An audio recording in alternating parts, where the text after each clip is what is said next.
توعدون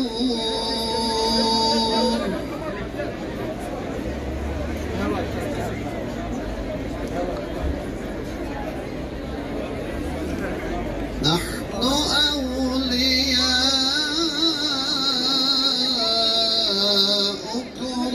في الحياة الدنيا وفي الآخرة اللهم صل على سيدنا محمد النبي الأمي وعلى آله وصحبه وسلم. لبيك اللهم لبيك لبيك لا شريك لك لبيك إن الحمد والنعمة لك والملك لا şerike lek. Değerli kardeşlerim, muhterem hacı kardeşlerim, hacı abilerim, hac yolculuğu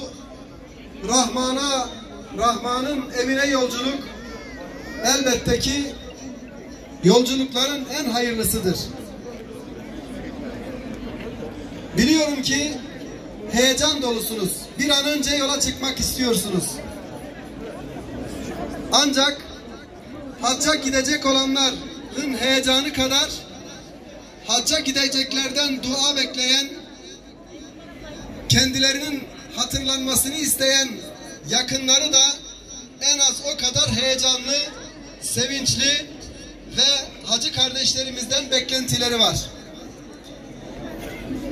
Bu güzel manzarayı ve bu güzel atmosferi, hac yolculuğuna çıkan kardeşlerimizi buradan vedalaşarak, dualarını alarak ve artlarından güzelce dua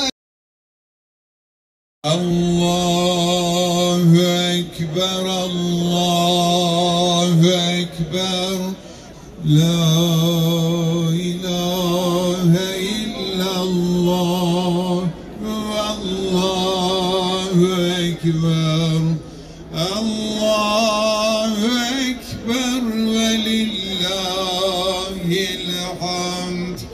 Va'fu anna ya Kerim, va'fu anna ya Rahim, واغفر لنا ذنوبنا بفضلك وجودك وكرمك يا اكرم الاكرمين ويا ارحم الراحمين. İlahi ya Rabbel Alemin, şu anda ya Rab senin misafirlerin olarak yola çıkıyoruz Allah'ım.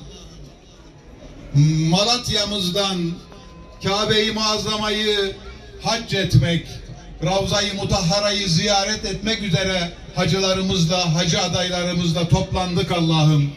Ya Rabbi bu toplantımızı, bu programımızı hayırlı ve mübarek eyle ya Rabbi.